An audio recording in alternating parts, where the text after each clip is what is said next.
Thank you, Mr. Majority Leader. Thank you, Mr. President. Mr. President, esteemed colleagues, where there's will, there's a way. This 400-year-old proverb applies to everyone, bar none.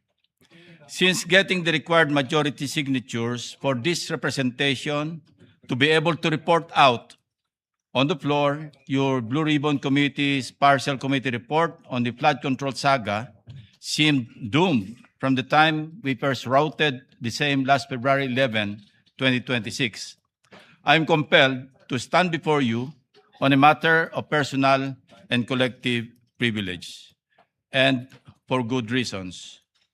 As we speak, the country's heat index is at its peak, but the Filipinos' anger burns hotter. Gaano man katindi ang sikat ng araw, hindi nito matatabunan ang galit ng ating mga kababayan na nalulunod pa rin sa gitna ng kapabayaan at kasakiman sa salapi ng ilang tiwaling opisyal ng gobyerno. 10 ng kanilang mga kasapakat na kontratista dulot ng flood control scam. Sa Barangay Mercado, sa bayan ng Hagonoy, Bulacan, ang baha ay bahagi na ng buhay.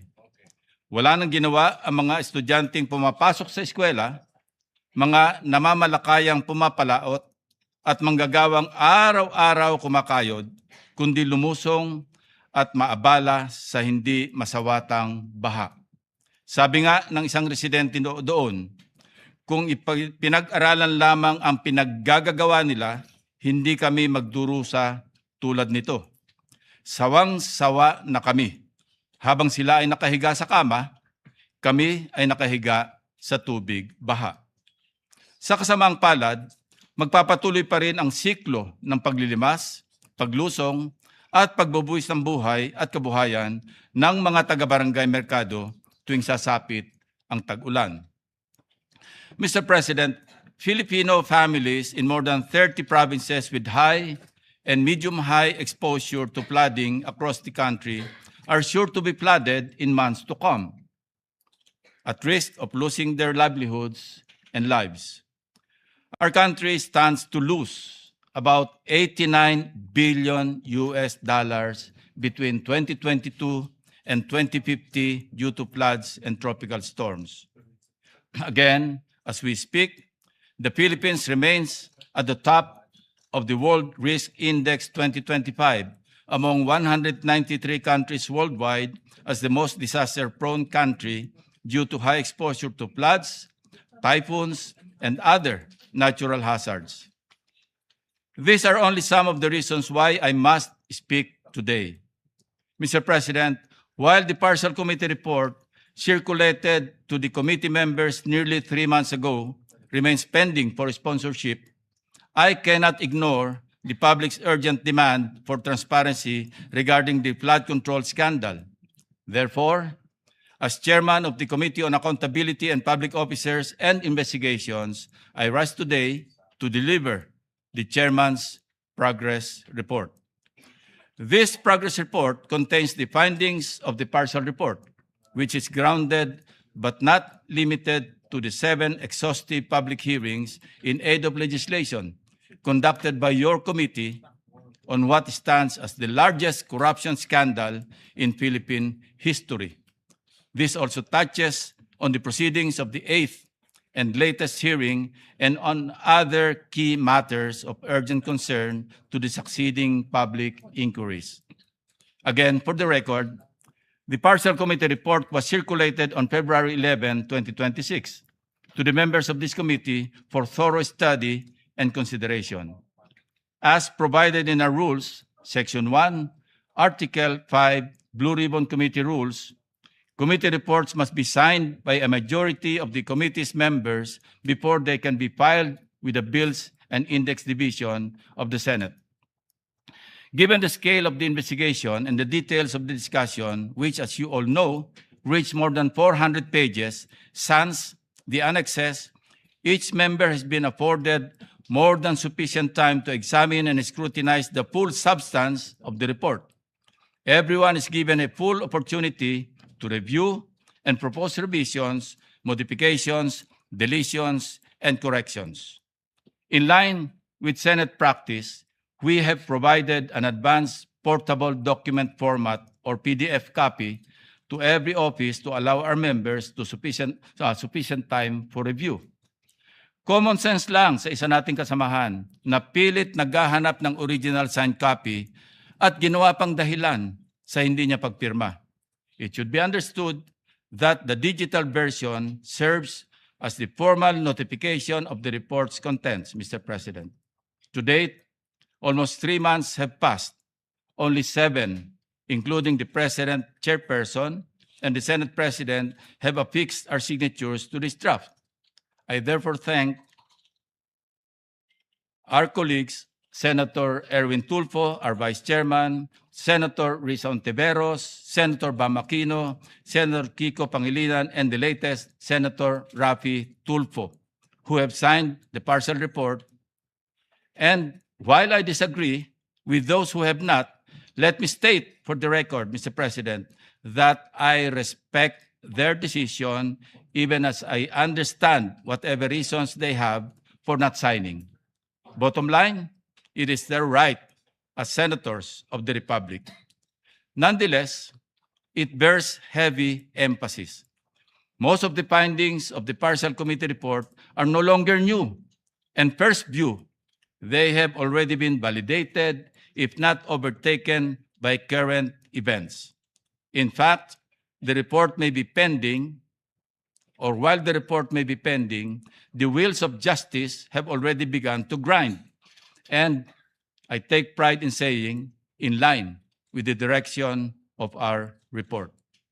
Mr. President, the Blue Ribbon Committee is a heavy cross to bear, where every move is scrutinized and every intention is questioned. But we shoulder on and forge ahead.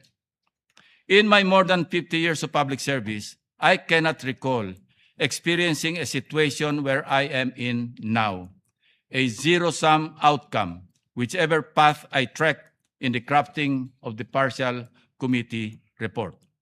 Never mind the trolls and critics who have been operating like clockwork. To them I say, I have built my career and my reputation over decades on a simple principle, that noise never overpowers duty, and intimidation never silences me. Set aside, if they must, the fact that I have spent my entire public service career refusing and resisting all forms of corruption, from rejecting bribes from illegal gambling operations and other unlawful activities during my law enforcement years, let alone the pork barrel system which plundered our nation and was later declared by the highest court as unconstitutional, not to mention my consistent rejection of lobby monies in as many instances related to certain pieces of legislation. Disregard, if they can, the decades I have spent in the trenches as a budget watchdog and a relentless buster of abuse of power. If my track record of integrity is to be ignored today, then let the evidence speak where my history is silenced by the critics and the trolls. In the course of drafting this report, my guidance to my staff was unequivocal, that we adopt a single standard in laying down the committee's findings. We go where the evidence leads us. Before we dive into the findings, let us be very clear in plain, simple terms. We are not here to indict, much less convict, or hand down a final judgment. Hindi po ito isang hatol. Rather, we're establishing a standard of clear indicia, as lawyers call it, to assist in whatever way we can the proper authorities who shall independently evaluate these findings, determine probable cause, and take the necessary legal actions. Halimbawa, sa kaso ng ating kasamahan na Senator Jingo Estrada, ay mayroong bagong development na naganap sa pamamagitan ng LBRMO na nagpahayag na hindi si Senator Jinggoy ang proponent base sa record ng mga proyektong una nang naiugnay sa kanya. Nonetheless, Mr. President, let me be uncompromising. In this long course of inquiry, the Filipino taxpayers are the complainant. Our duty to them is to answer three fundamental questions. Number one, where did the money go? Two, how was this corruption executed? And three, how do we fix the system so it never happens again? Mr. President, this all seems like deja vu. We have seen this before. The history of corruption in the Philippines reflects a cyclical process. It does not disappear when exposed.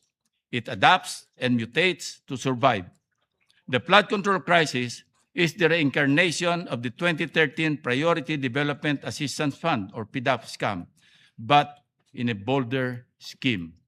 It serves as a scathing indictment of the failure of our institutions to deter corrupt machinations.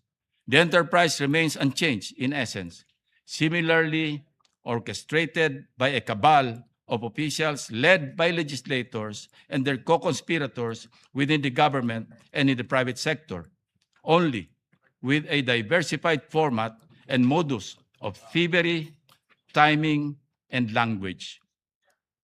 Like floodwaters, these activities seep into institutions and areas of least resistance, flowing into and exploiting new channels where illicit rewards abound and oversight is weakest. Mula sa masilimuot na investigasyon, ilalatag ko ang synthesis ng findings ng komite sa 5 bahagi. Una, napatunayan sa mga pagdinig na ang problema sa baha ay hindi nag-ugat sa kakulangan ng pondo. Instead, the scale of funding coupled with weak internal controls and criminally complicit oversight made the sector an attractive target for systematic plunder of the public treasury, effectively leaving our citizens exposed to a deluge of misery. Ito ang nilalaman ng Part 1 ng ating findings. Second, the anatomy of this flood control anomaly is inherently parasitic, characterized by a network of actors spanning the highest levels of authority. Hence, Part 2 of the findings clearly laid out how the anatomy works. From utilizing an institutionalized workflow deeply entrenched within the bureaucracy, employing mechanisms so brazen and gross that they either compromise, recruit, and or bypass oversight. Third, ang flood control mess ay representasyon ng sukdulan at nakakarimarim na evolution of the pork barrel system. In this scheme, corruption takes different forms and names, from congressional slabs of pork, now euphemistically rebranded as allocables, leadership funds, and insertions, extending their reach even to the unprogrammed appropriations under the General Appropriations Act. Part 3 details the scheme's stark similarities to that of the pork barrel scam from language to operations. Fourth, the case of Bulacan First District Engineering Office serves as a microcosm of the systemic rot. It provides a blueprint of how flood control funds are diverted, revealing the interconnected systems that facilitate the corruption. Fifth, and finally, the dire consequences of this institutionalized plunder are not merely financial. They are felt in the structural erosion of our democratic institutions, the profound disenfranchisement of the Filipino people, and the tearing of the moral fiber of the country. Now we ask, where did the money go? Evidence on record shows how the flood control corruption scandal exposed a systemic, coordinated, multi-actor process. Isang malawakang sabwatan na ginawang gatasan ang mga proyekto para sa flood control. Ang pattern ng korupsyon ay systemic at parasitic, magkakaugnay mula sa mga aktor, mekanismo, at workflow. Who are the actors? In the course of the hearings, we have identified key actors who were implicated in the flood control anomalies and classified them into 8 groups. Ang partisipasyon ng mga aktor na ito ay hindi limitado sa isang grupo lamang. Sila ay maaaring gumalaw sa iba't ibang kapasidad, sabay-sabay o nagpapalit-palit, depende sa pangailangan ng kanilang operasyon. Nariyan ang mga proponents, mga opisyal ng gobyerno na kinikilalang quote-unquote may-ari ng proyekto at tumatanggap ng average na 15 to 30% na kickback. Mga bagmen or intermediaries, sinasabing authorized representatives and emissaries of the proponents, DPWH facilitators and coordinators, mga senior level officials who coordinated with proponents, facilitated the respective project proposals, accepted their demand for commitments and other activities related to the flood control anomaly process. DPWH Group, syndicate groups implementing the project tulad ng Bulacan First District Engineering Office at Oriental Mindoro District Engineering Office. Tinuturing ding active actors ang mga contractors. Sila ang namumudmod ng commitments o suhol sa mga proponents at iba't ibang grupo na kasabwat sa anomalya. Madalas, sila ay nagbibigay din ng advances bago pa man ma-award ang project. Hindi nga ba namangha tayong lahat, Mr. President, nang matuklasan natin sa isang pagdinig ang pahayag ni Sally Santos ng Sims Construction na magkasunod siyang nag-withdraw noong Marso at Abril 2025 sa isang land bank branch sa Bulacan ng tig 457 million pesos na cash na kanyang binigay kay Bryce Hernandez at mga kasabwat nito sa First Bulacan District Engineering Office. Ang iba pang mga aktor ay kabilang sa executive branch, bankers at constitutional oversight group.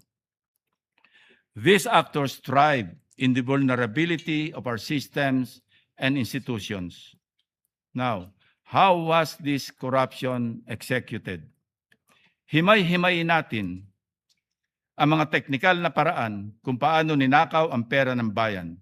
These are specific mechanisms of corruption. Ang mga makinaryang ginamit para pabilisin ang pagnanakaw at pahinain ang ating sistema. Nariyan ang ugat ng problema, ang proponent system. Meron pang mandatory fixed percentage, commissions, kickbacks paid in cash, rigged bidding and favored suppliers, at in-house contracting. Ilan lamang ito sa mga sistema ng flood control scam. This corrupt system exploited the very foundations of our fiscal governance through its institutionalized workflow, mula sa budget formulation at authorization, kung saan sinisimulan ang pagmamanipula, procurement and implementation, kung saan ang mga kontrata ay binibigay sa mga kasabwat na nakawan, hanggang sa oversight phase na kung saan nagmimistulang pikit mata sa katiwalian ang mga opisyal ng gobyerno na dapat ay sumusubaybay at nagmomonitor sa mga proyekto. This scheme exploited systemic and institutional weaknesses in budget formulation, authorization, implementation, and oversight. Testimonies and documents reveal that a wide range of public officials, from legislators to frontline officials, as well as private sector co-conspirators, were complicit in various ways, either by approving dubious projects, signing off on ghost projects, or failing to enforce and procurement and performance standards and accountability safeguards. Next, Mr. President, how do we fix the system so it never happens again? Ang pinakamahalagang bahagi ng report ng komite ay ang mga reforma sa sistema, batas at proseso sa pamamagitan ng legislative proposals. We focus on 2 pillars. First, budget-related proposals. Tanggalin ang anumang uri ng allocables and leadership funds na pinauso ng DPWH upang mapaghati-hatian ang pondo. This is a pork barrel incarnate and it clouds our fiscal transparency. We also suggest itemizing unprogrammed appropriations, strict compliance with the release of unprogrammed funds, and public disclosure of excess revenue certifications for the use and release of unprogrammed appropriations. Given the massive scale of controversies, particularly under the 2024 appropriations, we may also consider abolishing the unprogrammed funds altogether. We are also calling for the vertical and horizontal convergence of infrastructure planning across government agencies, both at the national and local levels, and crucially, enhance public participation and legislative transparency. Second, our accountability and anti-corruption proposals. Primary to this is the amendment of Republic Act number 6770, or the Ombudsman Act of 1989, which includes A, creation of an anti-corruption law enforcement service in the Office of the Ombudsman and providing incentives and protection to whistleblowers. B, expanding the authority of the Ombudsman to deputize private lawyers as special investigators and prosecutors. And C, fiscal autonomy laws for the Office of the Ombudsman and the Commission on Audit.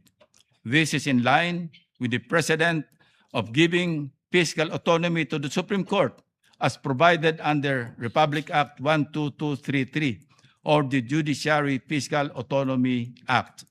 We won't allow another fiscal intimidation faced by COA in 2020 when its appropriations were held hostage as for later release or FLR. For too long, our laws had more holes than a sieve. We are here to plug them. Ang ating sagot sa mga contractors. We will define beneficial ownership and conflict of interest so that no legislator can hide behind a corporate veil. We will also push for a law defining and penalizing the crime of infrastructure fraud and bid rigging in the award of public infrastructure contracts. We also propose authorizing the Ombudsman and the Secretary of Justice to issue whole departure orders for those involved in large-scale corruption. No more fleeing before justice is served. We likewise propose a strict prohibition and higher penalties against government employees gambling in casinos. Titiyakin natin na wala ng BGC boys na magwawaldas ng limpak na salapi para linisin o ilonder sa casino. As a measure of accountability, we will pass a law for the digitalization of SALEN and PDS and a law for the comprehensive whistleblower protection measure to strengthen oversight of government projects. On accountability, we observe that state auditors are physically based in the agencies they audit and receive substantial perks from those agencies such as office space, supplies, personnel, and cash gifts, among others. These arrangements create familiarity, which limits our state auditors' ability to conduct a legitimate audit and in many cases creates conflicts of interest. Hence, we are proposing a law that will facilitate and support the withdrawal of COA auditors and the recall to the Central Home Office from their auditee agencies to ensure independent and accountable reporting.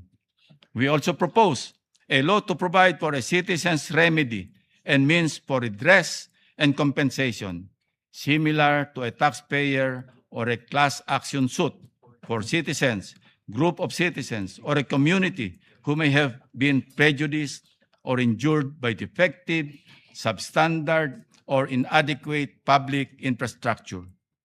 Mr. President, these legislative reforms seek to dismantle the very anatomy of the flood control scam, paralyzing corrupt actors, overhauling broken mechanisms, and severing the workflows that feed the systemic greed. Ito po sana ang legislative output ng komite na sa ngayon ay hindi pa natin ma-file. This is why we await our colleagues' signatures, a necessary step to move these reforms forward. Mr. President, in the proposed partial committee report, we recommended that several lawmakers be subjected to preliminary investigation as the evidence points to that course of action. That said, we acknowledge that the passage of time since the preparation of the report has overtaken certain aspects of these recommendations. This does not weaken the report. On the contrary, subsequent developments have reinforced our core findings. As of January this year, 4 key individuals who appeared before the Blue Ribbon Committee hearings were admitted to the Witness Protection Program. These witnesses include former DPWH Undersecretary Roberto Bernardo, former District Engineer Henry Alcantara, former NCR Regional Director Gerard Opulencia, and contractor Sally Santos. The executive branch has ordered a comprehensive review of flood control programs nationwide, including the creation of interagency task forces, stricter validation protocols for infrastructure projects, and enhanced transparency measures in public works spending. The Office of the Ombudsman has filed multiple criminal cases before the Sandigan Bayan against former and incumbent public officials, contractors, and private individuals in connection with alleged anomalous flood control projects, particularly in Bulacan and Oriental Mindoro. The charges include violations of Anti-Graft and Corrupt Practices Act, as well as malversation of public funds through falsification of public documents under the revised penal code. Parallel investigations by the Department of Justice led to the creation of special panels of prosecutors tasked to handle at least 5 ghost flood control projects in Bulacan, with prosecutors recommending the filing of graft, malversation, perjury, and falsification charges after evaluating affidavits, audit findings, and sworn testimonies of engineers and whistleblowers. Several of these cases have already been submitted for resolution, while others remain under preliminary investigation. Proceedings are now underway before the Sandigan Bayan, which has begun issuing orders on preliminary matters.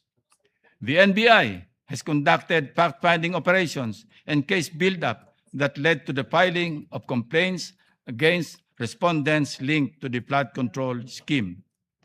The Anti-Money Laundering Council, Mr. President, complemented these efforts by initiating financial intelligence investigations. It has secured multiple freeze orders from the Court of Appeals, with over 21.8 billion pesos in assets frozen as of April 30, 2026, linked to irregularities in flood control projects. It has also preserved a total of 2.5 billion pesos worth of assets. Freeze orders have been issued against numerous individuals, including former Speaker Martin Romualdez, business associates, and corporations. Sa tagal na may report out ang nangyayari na po ang mga rekomendasyon at findings ng komite. Now, Mr. President, ako naman ang dinidiin ng mga kritiko, taliwas sa paulit-ulit na naratibo na ayaw ko daw imbitahan si Congressman Romualdez. Uulitin ko po, formal na inimbitahan ng komite ang dating speaker. The committee extended invitations to Representative Romualdez and other members of the House of Representatives whose names were mentioned during the hearings through the office of the current speaker. In keeping with established interchamber courtesy, these invitations were declined, with the exception of Representatives Toby Chanco and Leandro Lebiste, who voluntarily appeared before the committee. It must be emphasized that no member of Congress has ever been subjected to a subpoena by either chamber. Such an act would risk undermining the balance and mutual respect that define bicameral relations. Suppose we follow such ludicrous suggestion made by one of our colleagues. Ang mangyayari po, si dating Speaker Romualdez ang magiging kauna-unahang kaso na sasalungat sa umiiral na interparliamentary courtesy. Ngayon, kung mayroon namang kapwa nating senador na iimbitahan o isusubpina sa pagdinig ng Kamara, halimbawa, may isyuhan ng imbitasyon o subpina ang ating kasama na si Senator Marcoleta ng House Committee on Justice if, hypothetically, mayroong investigasyon sa Kamara ukol sa kanyang di umano'y manumalyang Statement of Contributions and Expenditures or SOSE. Handa po ba ang liderato ng Senado at si Senator Marcoleta na baliwalain ang interparliamentary courtesy na umiiral mulat sa pool sa Kongreso? Maalala natin, noong 2024, inimbitahan ng Kamara si Senator Ronald Bato de la Rosa sa pagdinig ng war on drugs. Gayunpaman, hindi siya dumalo. Sa payo na rin ng dating Senate President Chis Escudero bilang pagpapahalaga sa inter-chamber courtesy. That is why I always emphasize, Mr. President, that this is not merely a matter of practice. It is grounded in principle. In his separate opinion, in Francisco versus House of Representatives, GR number 160261, November 10, 2003, Justice Dante Tinga explained, and I quote, "While interchamber courtesy is not a principle which has attained the level of a statutory command, it enjoys a high degree of obeisance among the members of the legislature, ensuring, as it does, the smooth flow of the legislative process," unquote. In light of this, the continued observance of interchamber courtesy is not optional, Mr. President. It is essential to preserving the independence, integrity, and proper functioning of each chamber. May mga individual rin na pilit na nagpapakalat ng maling impormasyon na di umano'y pinipigilan naming pagsalitain si former Congressman Saldico. Nais ko pong linawin, Mr. President, distinguished colleagues, na inimbitahan ng komite at inisyuhan pa nga ng show cause order at subpoena si Mr. Saldico. May nagmamagaling pa na dapat daw ay hayaan si Mr. Saldico na maglabas ng apostilled affidavit o lumahok sa pamamagitan ng Zoom meeting. Si Ginoong Saldico ay hindi nagpapadala ng anumang request sa komite para humiling na accommodation para sa isang virtual meeting mula sa loob ng Philippine Embassy. Sa katunayan, ako pa nga ang unang nagmungkahi na maaaring pag-aralan ang posibilidad na magtungo siya sa embahada upang doon magtestify sa pamamagitan ng Zoom habang under oath. Subalit, ang ating kasamahan mula sa minorya na si Senator Ronald Bato de la Rosa ang mismong nagpaalaala at nagbabala laban sa hakbang na ito. This caution makes sense, Mr. President. Kung siya ay nagtestify sa loob ng Philippine Embassy at mapatunayang nagsisinungaling at ma-cite in contempt of the Blue Ribbon Committee, kaya ba siyang ipakulong o i-detain ng embahada sa loob mismo ng kanilang gusali?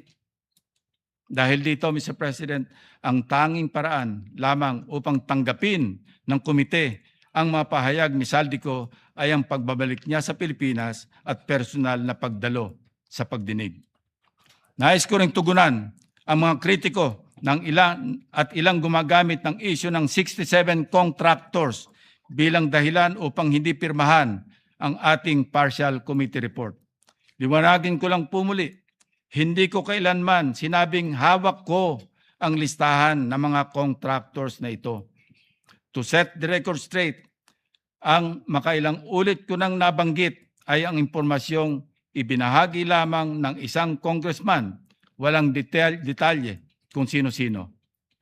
Kung mayroon mang may hawak ng impormasyon o kung kaya nilang tukuyin ang iba pang mga contractors na ito, katulad ng ginagawa ni Ombudsman Remulla, name them. If you have the evidence, present it. If you know the perpetrators, expose them. The committee will provide the platform for you. Our recommendations are, by design, recommendatory and conditioned on independent investigation. Kung mali ang aligasyon, the process clears them. Kung totoo, the process convicts.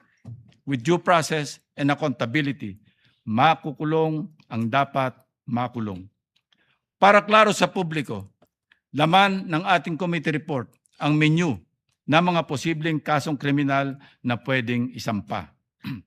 Depende sa ebidensya, ang mga prosecutors ang pipili ng nararapat na sakdal batay sa kanilang sariling pagsusuri at pagkilala sa mga ebidensyang naipasa na at ipapasa pa ng komite. Gayun din sa iba pang mga patunay na kanilang makakalap sa proseso ng case build-up o kaso ng DOJ o fact-finding at preliminary investigation naman kung sa ombudsman. Una, malversation sa ilalim ng Article 217 ng Revised Penal Code. Ang accountable officer, ang pangunahing may sala o principal, ngunit ang mga kasabwat o co-conspirators, kabilang ang mga non-custodian public officers at pribadong individual, ay maaari ring managot para sa diversion of funds maging sa ghost at substandard flood control projects. 2. Direct bribery, bribe-giving or pagbibigay ng suhol at korupsyon sa ilalim ng Revised Penal Code Article 210. Ang siste ng quid pro quo sa flood control scam ay nasa anyo ng pagmamanyobra ng mga proyekto, pagpapadali ng mga award, pagpapabilis ng paglalabas ng pondo, pagpirma, natapos na umano ang proyekto o ang paggamit ng posisyon o pambigyan ng pabor ang mga kontraktor. Maaari ring ituring na sabwatan o conspiracy sa direct bribery. 3. Sa ilalim ng Section 3A ng Anti-Graft and Corrupt Practices Act o RA 3019, maaaring makasuhan ang mga opisyal ng gobyerno na kasabwat sa flood control anomalies dahil sa panghihikayat, pag-uudyok o pag-impluensya sa isa pang opisyal ng pamahalaan na magsagawa ng gawaing labag sa tuntunin at regulasyon na may kaugnayan sa kanyang opisyal na tungkulin. Kabilang din ang pagpapahintulot sa sarili na mahikayat, maudyukan o maimpluwensyahan na gawin ang nasabing paglabag o pagkakasala. Sa ilalim ng Section 3B ng parehong batas, krimen ang paghingi o pagsusulisit ng kickbacks, porsyento, commissions, obligasyon at anumang forma ng benepisyo para sa sarili o para sa ibang tao na may kaugnayan sa anumang kontrata o transaksyon sa gobyerno. Sa pagdinig ng komite, malinaw itong nakita sa pamamagitan ng direktang ebidensya o sa mga circumstantial na katibayan, pati na rin sa nailantad na workflow at delivery ng mga kickbacks. 5. Section 3E ng RA 3019 ukol sa undue injury o unwarranted benefits. Nailatag din natin ang labis na pinsala sa pamahalaan dulot ng ghost at substandard projects, gayon din ang pagbibigay bentahe o pabor sa mga private parties tulad ng mga flood control contractors mula sa rigged biddings, favored suppliers at manipulasyon ng procurement services. Lahat ng mga nakibahagi na takers, negotiators, pati na mga tumatanggap ng royalties, padulas o sahod sa mga bidding ay kabilang dito. 6. Plunder sa ilalim ng Republic Act 7080. Gayong hindi tayo magbibigay hatol kung sapat na ba ang threshold para sa kaso. Tungkulin ng komite na ilantad ang paulit-ulit na sistema at ang malawakang saklaw ng katiwalayang ito na malinaw na hudyat ng pattern of predicate offenses sa ilalim ng RA 7080. Ang mga ebidensyang nakuha ay isusumite sa Anti-Money Laundering Council at verification upang mabusisi ng husto. 7. Money Laundering, RA 9160 at AMLAC Bank Inquiry, Freeze and Forfeiture. Batay sa nakalap na ebidensya, mariing nirekomenda ng komite ang referrals para sa AMLAC fact-finding, kabilang na ang bank deposit freeze order application sa Court of Appeals at ang pagsusuri sa mga bank account visa ng utos ng Court of Appeals. 8. Falsification, false identities, procurement documents falsification. Ang paggamit ng mga fake IDs at pineking dokumento ay tinuturing na mga evidentiary links at gagamitin ng ang mga ito para masuri ang pinagmulan ng proceeds ng krimen, gayon din ang paraan ng pagkuha nito at ang mga rutang ginamit sa money laundering. 9. Ang perjury, false sworn statements, certifications, sa ilalim ng Revised Penal Code, Article 183, naman ay para sa pagpapatunay ng material, probable falsehoods. 10. Bid rigging, collusion, RA 10667, procurement reform, RA 12009.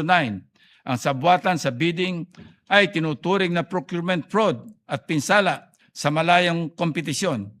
Pinupinteriya ng Competition Act ang bid rigging dahil pinapalitan nito ang fair market competition at pinapaboran lamang sa mga kartel. 11. Ethics, conflict of interest sa ilalim ng RA 6713 at SALN at divestment. Ang conflict of interest ang nagsisilbing enabling layer ng katiwalian. Mahalagang masukol ang mga magkakasala sa ilalim ng batas na ito dahil ang isa sa mga dahilan ng pananatili at paglalim ng flood control scam. Mr. President, this report is a referral and reform package. Simple lang, imbestigahan ng legal, alamin kung ano nangyari, bawiin ang kaya pang bawiin at ayusin ang batas para hindi doble bayad ang Pilipino sa buwis at sa dilubyo ng baha. As we move forward, the committee will continue the work it has carefully begun in these hearings. In the resumption of our hearings, we will scrutinize matters that need further scrutiny. Una, mas malalim at mabusising investigasyon hinggil sa usapin ng allocables at leadership fund. Pagtuunan ng pansin ng komite ang mga opisyal na dokumentong ating nakalap mula sa DPWH. Kabilang dito ang mga sulat galing sa mga mababatas na maaaring pag-aralan para magpakita ng paper trail na nag-uugnay sa mga flood control projects. What you see here, Mr. President, are just random letters from our files. Magpapadala na rin pa rin po tayo ng formal na imbitasyon kay dating Speaker Romualdez sa pamamagitan ng kasalukuyang Speaker ng Kamara upang bigyan daan ang kanyang panig at paglilinaw hinggil sa mga aligasyong ibinabato laban sa kanya. If and when Saldico is returned to the Philippines, we are prepared to bring him together with his former staff, including former members of the military. This step will ensure that the committee's findings remain fair, balanced, and firmly grounded on facts and evidence. Mr. President, the road to full accountability is long, but we must start to agree somewhere. This chairman's report is a decisive step forward. We owe it to the witnesses who spoke up, to the experts who provided evidence, and most importantly, to the millions of Filipinos who find themselves neck deep in floodwaters every time a storm hits. We cannot let their efforts and ours go to waste, Mr. President. In the interest of orderly and more comprehensive discussions and productive deliberations, and to avoid redundant and repetitive clarificatory questions that may be posited by our colleagues, I reserve my right to address any and all interpellations after my sponsorship of the still pending partial committee report. Dalawa na lang po, 2 or 3 more. At pwede nang i-file sa Bills and Index Division ng Senado ang partial committee report. Until then, Mr. President, I am not yet yielding the floor. Thank you, Mr. President. Thank you. Majority Leader. We recognize our distinguished colleague from Tarlac. Senator Dante Marcoleta is recognized. Thank you, Mr. President. Mr. President, may I ask Senator Lacson if he wishes to yield some questions by way of interpellation?